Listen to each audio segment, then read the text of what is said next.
Welcome to the Liquidity Event, a show about all things personal finance with a laser focus on taxes, financial independence, and equity compensation. Hosted by AJ and Shane of Brooklyn FI, each episode will focus on a personal finance topic, some driven by news headlines and sometimes driven by listener questions. And sometimes you'll just get two money nerds rambling about what they think is interesting. Just a quick note before we get started, this podcast is for informational purposes only and should not be considered tax or investment advice. Hello, and welcome to the Liquidity Event. I'm your host, AJ Ayers. And I'm Shane Mason. And this is episode 162, being recorded on October 29th, airing on October 30th, one day before our favorite holiday, Halloween. You can always email us your financial questions at liquidityevent@brooklynfi.com, and we will answer them live on the air. I am coming to you live-ish from Atlantic City because today we are talking about all kinds of gambling, the good, the bad, and the Bitcoin. We've got open enrollment season upon us and some rich people afraid to spend money. How are you doing today, Mr. Shane? I'm good. Oh, wait, are you actually in Atlantic City? Is that what you're talking about? Actually, Vegas? in Atlantic City, yes. What's going on in AC? I am in self-imposed exile. I needed somewhere quiet and not distracting to finish my book, where I would not be tempted to go outside. So I decided to come to Atlantic City in the off season where it is raining, and I am looking at That's so dark. a churning sea, and it's quite beautiful. I've had a great time. This is my third day here, and I've gotten some writing done. My book's due in 2 weeks, so yeah, this was a needed self-isolation. Very cool. Yeah, it's funny how Atlantic City has turned around that way. You know, my family's history starts in Atlantic City. My dad grew up, started his gambling career there where he worked in those casinos. It's so sad to see that place so dark, like literally dark in the wintertime with these clouds and the ocean churning against it. But just it's gone from a mecca of gambling to just like a place where writers go to get away, I guess. I know.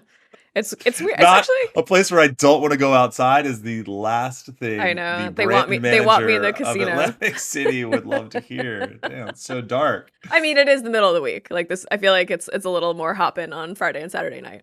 Of course, and in the I am summertime at when you the can go Caesars to the beach. Atlantic City at the Nobu Hotel. Yeah, that checks out.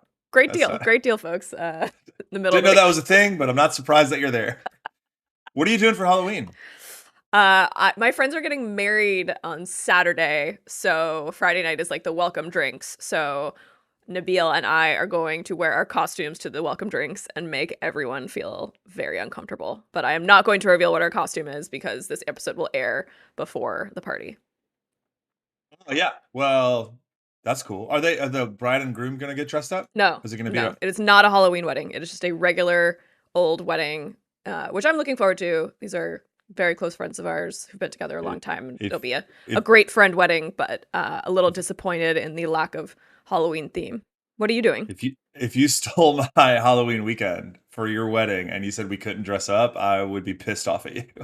Come on. What are we doing here? I was reading on Reddit about a Halloween wedding earlier today. I was so excited. Everybody dressed up, bride and groom, homemade costumes.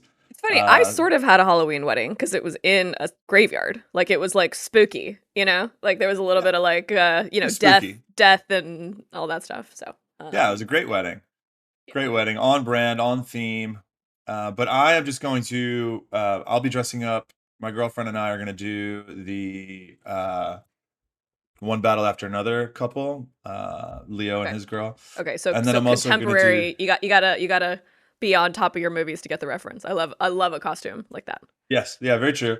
And then she's got the pregnant belly and a gun from the scene where she shoots the gun in the desert while she's pregnant, which is really cool. And then I'm also gonna do Pennywise this year on Saturday. So stay away from the East Village if you're afraid of clowns. Okay, will do. Will do. I don't have a good segue here, but I did.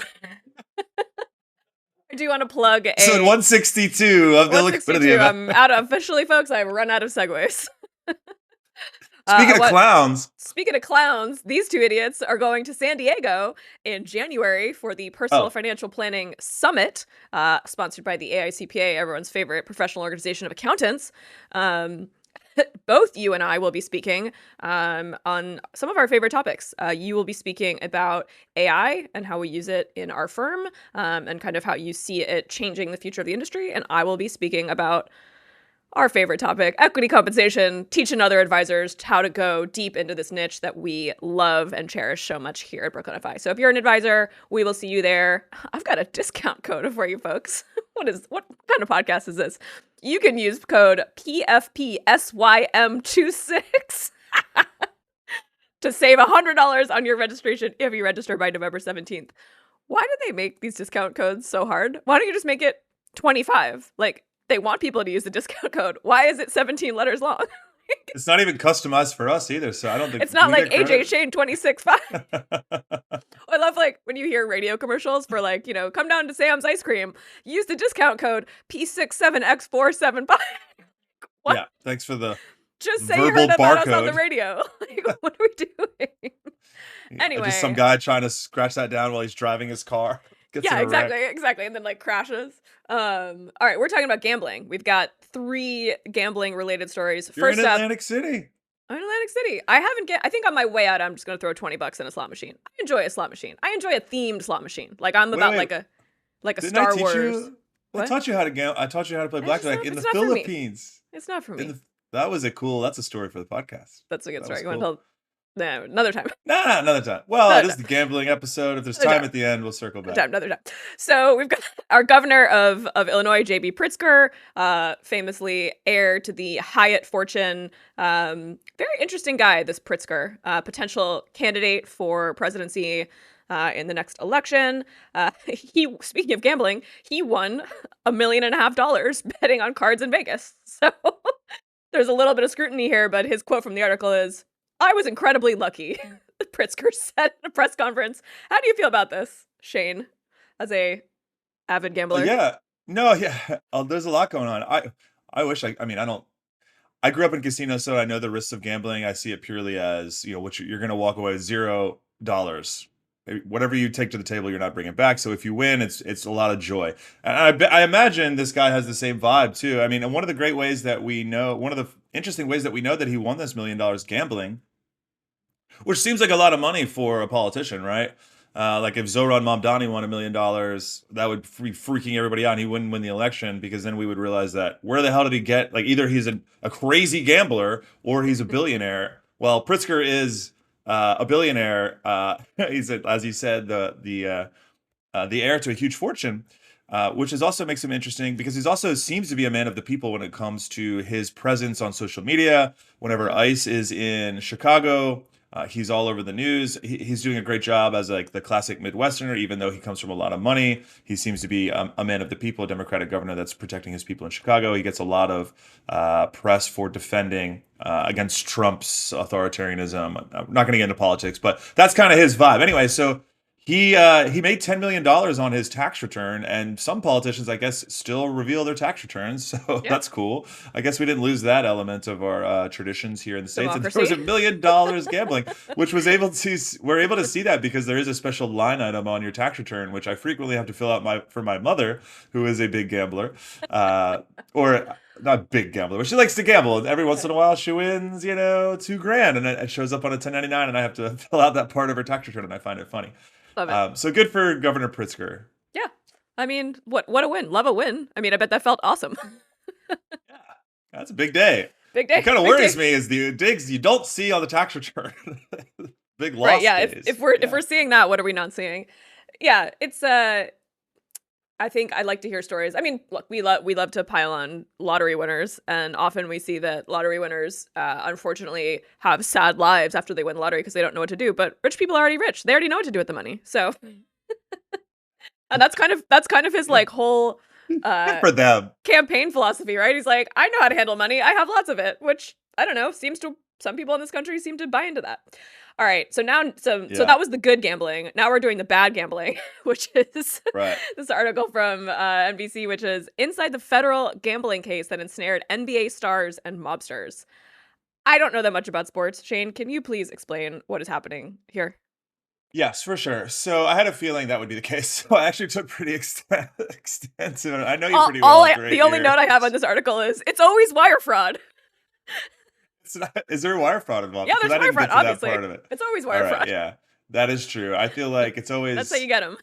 yeah, it's moving money across state lines or something, or lying about where you got your income. Yeah, essentially there was two, and listen, our listeners are generally other financial advisors that are typically men, so they probably pay attention to this. This probably shows up in their algorithms pretty often, I'm guessing, as financial advisors. And so I'm going to do it at a high level. There was two FBI cases were launched against Chauncey Billups and which was a part of a poker ring, and then which was called Operation Royal Flush, and then there was another operation called Nothing But Bet, which those are pretty good names. I got to give it to Kash Patel and the FBI for coming up with these two names. And there were two types of stings. There was two types of schemes going on. One of them has been around since like the 40s. It makes me think of Pete Rose. Another thing that reminds me of my dad, who was a baseball player that was caught gambling and was kicked out of the MLB. I think he's still alive, but my dad was a huge fan of him. There was there was one specific player. There was plenty of players, but one specific player, this guy in the NBA, that was betting on himself to lose, and betting on himself to hit his unders.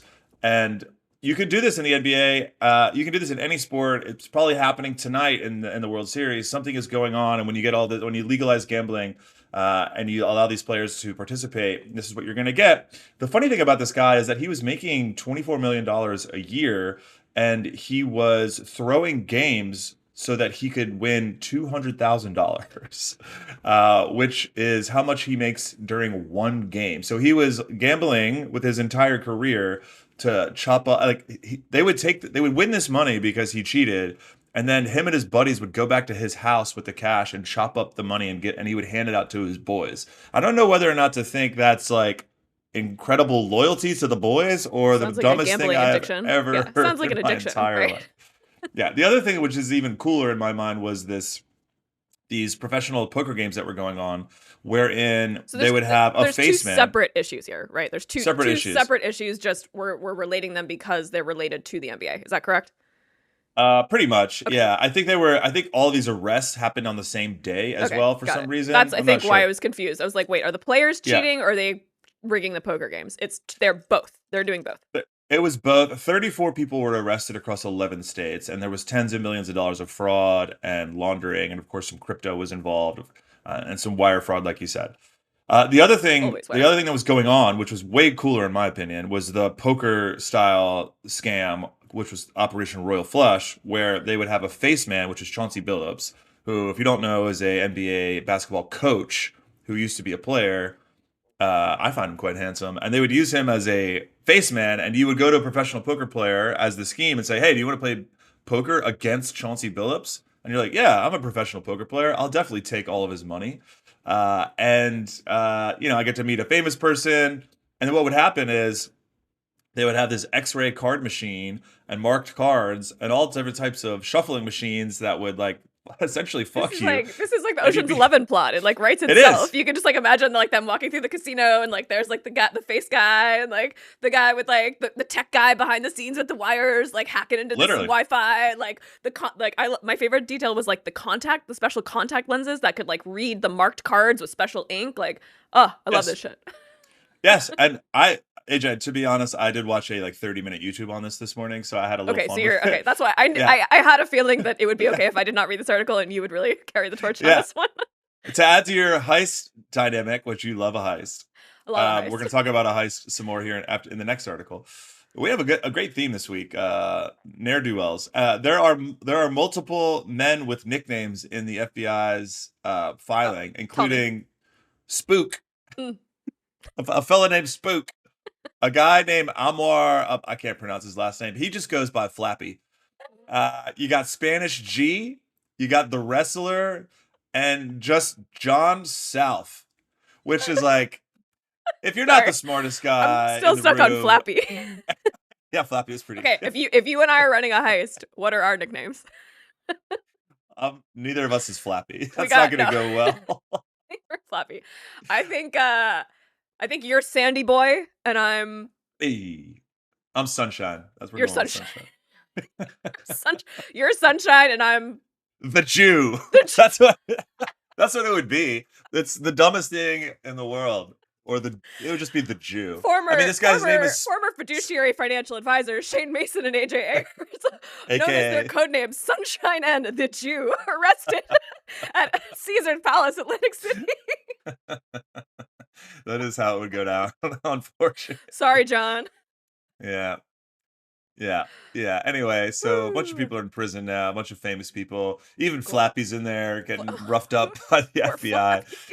And there was, unfortunately, Kash Patel. Well, never mind. I don't have a follow up here. Let's move on to some other heists. So we talked about. Let's move on to the heist that has stolen everyone's heart. The thieves who stole the priceless jewels from the Louvre in a heist movie style episode. Today. What's that?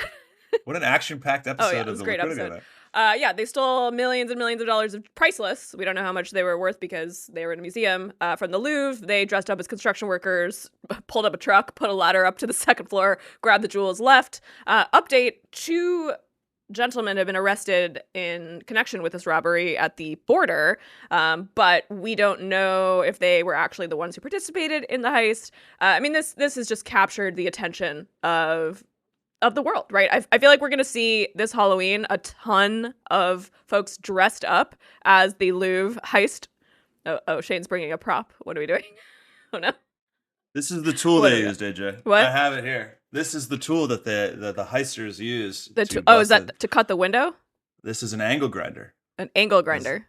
Okay. Yes. Shane is So holding this up a thing that looks like a drill with a wheel on it. This thing spins. Okay. You can cut diamonds with it. All right. That's what they. I love show and tell on the podcast. So what have we learned this week? We have learned that you could use X-ray machines to rig poker games, contact lenses to count cards, and bring a saw and you can rob the Louvre. So that's cool. I think we've come too far technologically. Truly. With the Speaking advent of AI. Oh, what's that? Sorry. I was just reminded of going too far with AI, and I sent you some Soras yesterday. Oh yes, you did. I did not like this. Sure did not enjoy that at all. Thank you, dear listener. Sora is about to freak out the entire world. It is very. You don't like it. We need to cover Sora very soon if we're going to be talking. Perhaps yes, we'll do. We have some special episodes coming up. I would love to do a Sora episode entirely. The face you're giving me is it's giving me you're worried about AI generated pornography is based on is what I'm guessing. That is correct. Wow, look at that. I can read your mind via the podcast. Yes, Sora, so fun for men, terrifying for women. Classic. Well, we can cover it. We should cover it on the next week's episode. We absolutely should. But I didn't have a segue here. I wanted to talk about Bitcoin.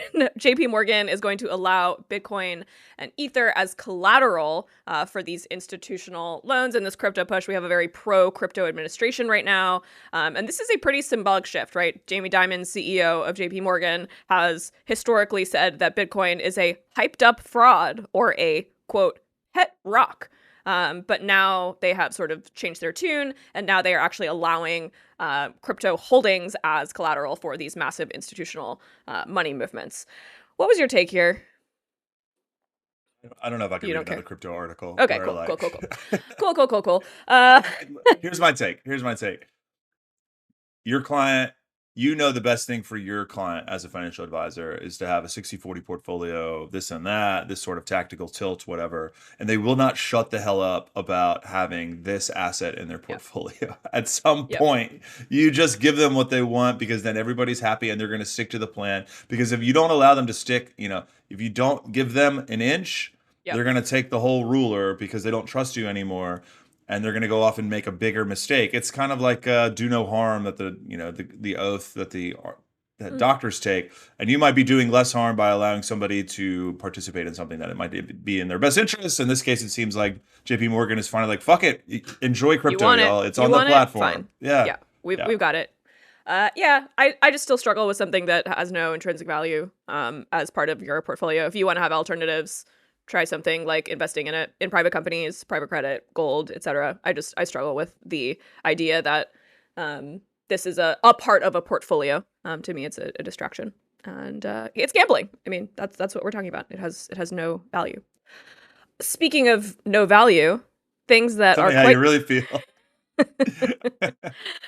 things that are quite valuable. It's open enrollment season here at Brooklyn FI. Our employee open enrollment opens this weekend. Shout out to Jessica and the team for handling that nightmare. But yeah, for those of you who work for employers, this is a great opportunity to get some free money, lock in your benefits. I know it's boring, right? Those portals suck. No one likes going through those open enrollment portals, but there's a ton of stuff that you can grab, benefits that are not available to non-employees. My favorite benefit is life insurance. So if you work for an employer, typically they're going to throw you, I don't know, $50,000, $100,000 of life insurance, but you can usually buy up, meaning you can say, hey, I want, 25% of my salary, and I'm going to pay just a couple bucks per paycheck to get that extra life insurance. It's going to be a lot cheaper than it would be on the open market. And if you're like me and your genes are all fucked up and you can't get regular life insurance, your employer has to give it to you because you're part of a bigger pool. So if you have anything like a pre-existing condition, do not sleep on the life insurance benefits offered through your employer.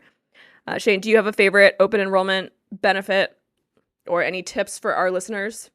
If you're younger than me, then make sure that the open enrollment, the health insurance option has an HSA option. Great. If you're Love a it. lot younger than me. Great. Oh, Yes. I have one. If you Oh, are, there are agents or people that get paid by the insurance companies to shop for you. So if you wanted to, I was able to talk to one of these agents or I guess hunter, like a car dealer, like a buying agent essentially, and they will get on the phone Brokers, with you and right? say, yeah, and they'll Yeah. say, what do you want? You'll say, I want this kind of coverage. And like, well, there's this option, and they'll compare them, and they'll get on the phone with you, and they get paid by the insurance company, not by you. So if you don't know about that, there are people that navigate Obamacare essentially for you to handle it, which is very cool.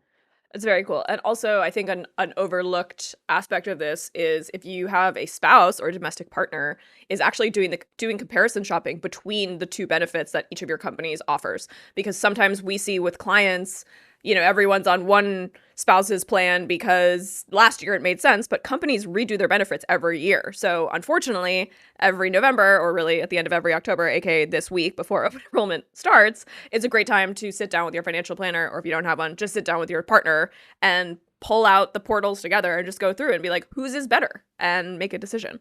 Yeah, Last thing I'll say please. is my sister is a CRNA, and she says everyone goes to see her for surgery at the end of the year because they've already hit their out-of-pocket maximum or they're hit their deductible. Yep. If you're like in the middle, this is like when you do some planning around calendar years. If you're not going to hit your out-of-pocket maximum or your deductible, just push that visit to January. So Yep. just keep that in mind so that you Yes. can start achieving your contributions towards your deductible or your out-of-pocket maximum in 2026 in case something big happens then. And if you love an HSA, I love an FSA for our lower deductible plans.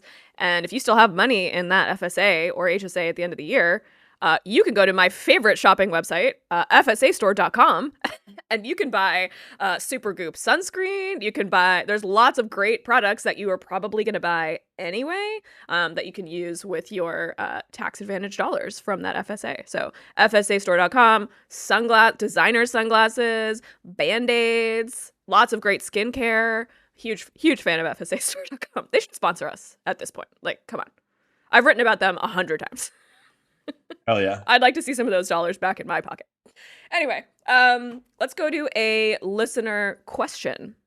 Here is one from our friends at the Rich People Personal Finance community on Reddit. When, if ever, did you stop caring about trivial purchases? This is for anyone, but probably hits home for those who've achieved wealth versus those who are born into it. At what point did you stop caring about small daily purchases, like coffee, for example? I've always been frugal, but I really don't have to be now. I absolutely refuse to buy coffee, but it drives me nuts that my wife buys $6 iced lattes every day, or that I want an energy drink and tell myself, I don't need to spend the $3. What do you think here, Shane? Are you buying those $6 matcha latte? I just did right before the podcast. I love it. And I justify it because it gets me out of the house. You need to go outside. When you work from home, you got to get out of the house. You get a walk going.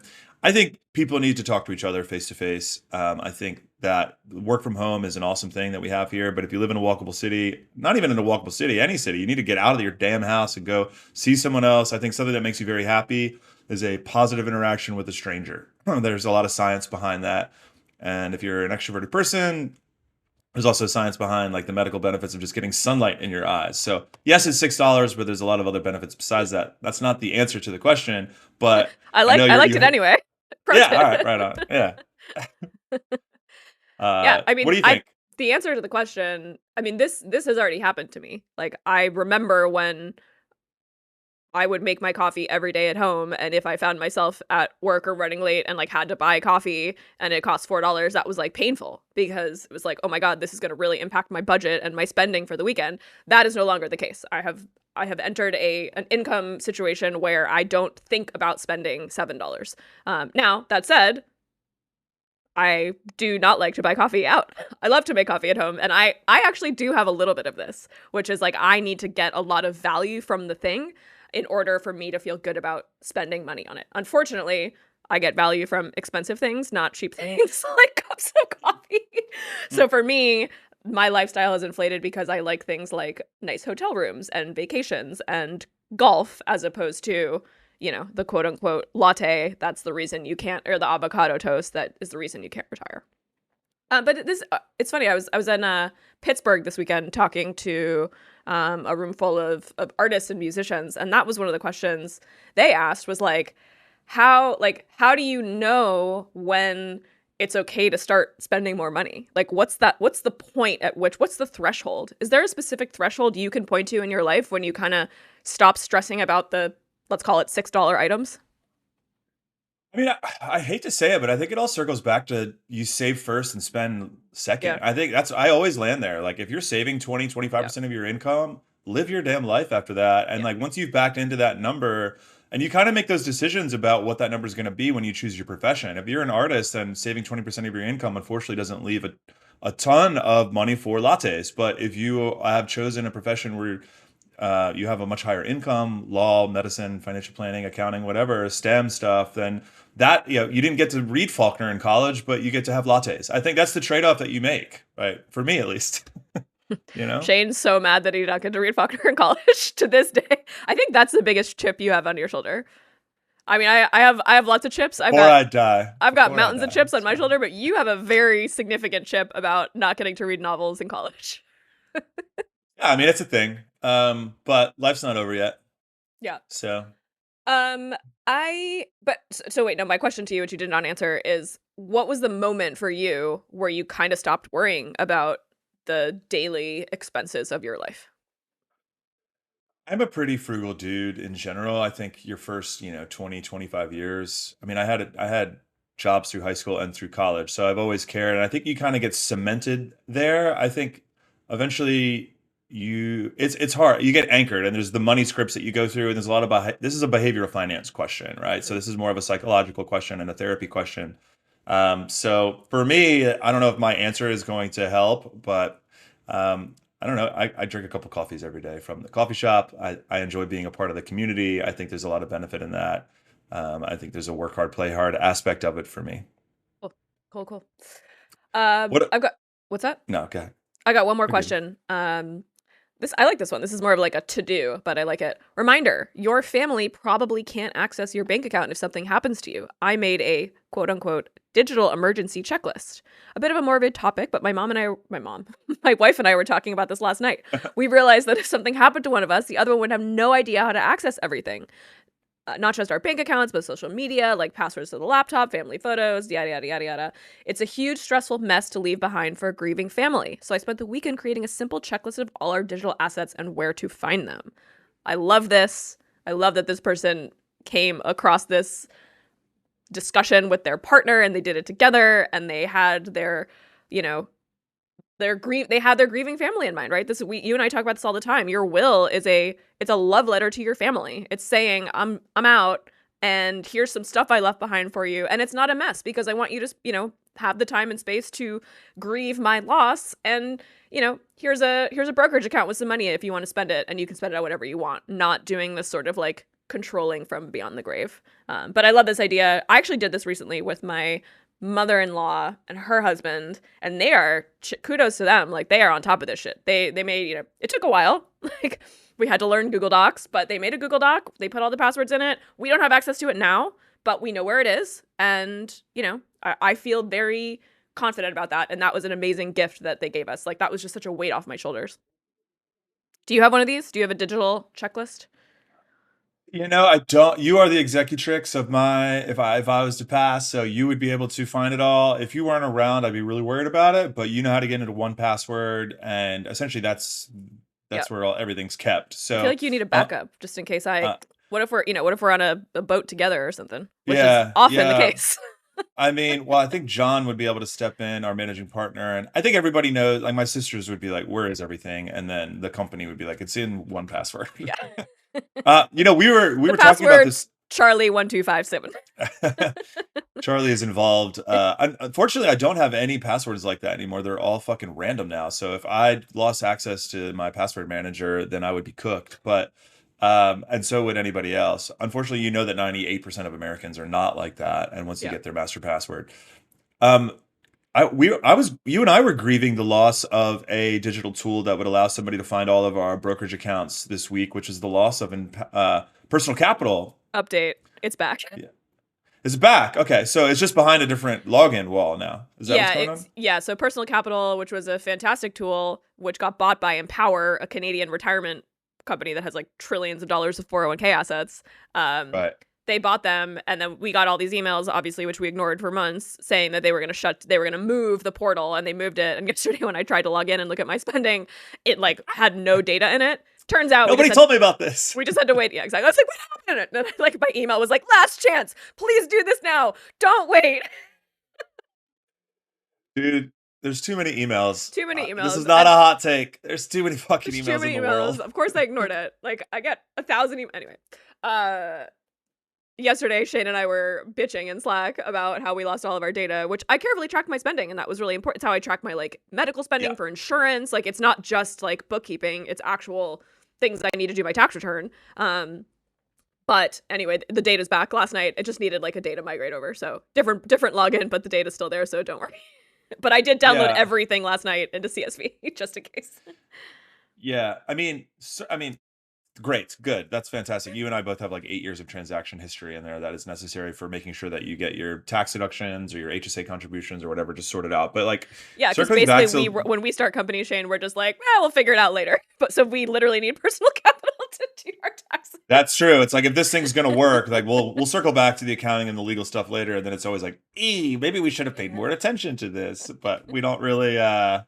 Classic. There's a lot of companies that we didn't waste the time on that we have to bank. AJ, we got to remember we didn't waste time on in the money media, for example. The last thing I'd like to say about this is that there's a lot of headwinds when it comes to estate planning, and this person is right that there's not a great solution to get all of your digital assets.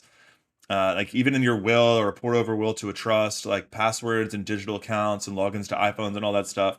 I don't really know of a great solution. And even if there was a good solution, the business case for it is going to be tough because only young people are going to be using that. Young people don't like to talk about estate planning and they don't like to spend money.